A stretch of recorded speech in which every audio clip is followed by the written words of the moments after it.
La diététique traditionnelle chinoise, c'est une approche de l'alimentation qui est très intéressante parce qu'elle est imprégnée de la culture de la médecine chinoise. Et la différence avec la diététique occidentale, c'est qu'elle se soucie plutôt de l'effet énergétique des aliments que de ce qu'ils contiennent. En diététique occidentale, souvent, on pense que l'effet d'un aliment, c'est lié à ce qu'il contient, il y a tant de glucides, tant de protéines, etc.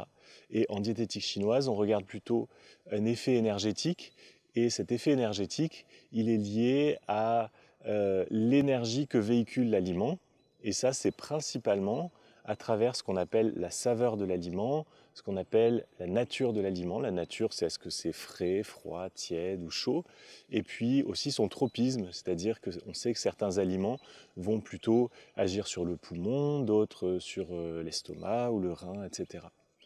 Donc ça permet en fait de choisir des aliments pour réorienter l'énergie d'une certaine façon. Et ce qui est très intéressant avec cette approche-là, c'est que on ne va pas dire que tel aliment est bon en soi ou est mauvais en soi. Donc par exemple, en Occident, il y a toute une polémique sur les produits laitiers. Certains disent il faut en prendre, d'autres il ne faut pas en prendre, c'est bon, c'est mauvais. Dans la pensée chinoise, c'est pas ça. La pensée chinoise, c'est on regarde qu'est-ce que ça fait sur le corps, les produits laitiers. Et les Chinois vont dire les produits laitiers, ça humidifie le corps. Donc, quelqu'un qui a de l'humidité, par exemple, qui a des glaires, qui a des rhumatismes, qui a un eczéma suintant, des choses comme ça, il vaudrait mieux s'abstenir de produits laitiers ou les limiter au maximum. Et en revanche, quelqu'un qui aurait de la sécheresse, par exemple une peau sèche ou alors des poumons secs, des choses comme ça, il vaudrait mieux en prendre.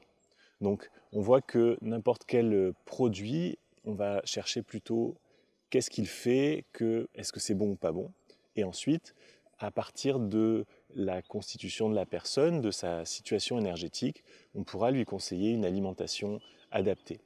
Donc il y a une approche de la diététique chinoise qui est très globale, qui consiste à conseiller des aliments qui s'adaptent à la saison et qui s'adaptent à la constitution de la personne. Et puis il peut y avoir une approche beaucoup plus ciblée qui s'appelle la diétothérapie et qui va plutôt essayer de rééquilibrer des déséquilibres avec une alimentation spécifique.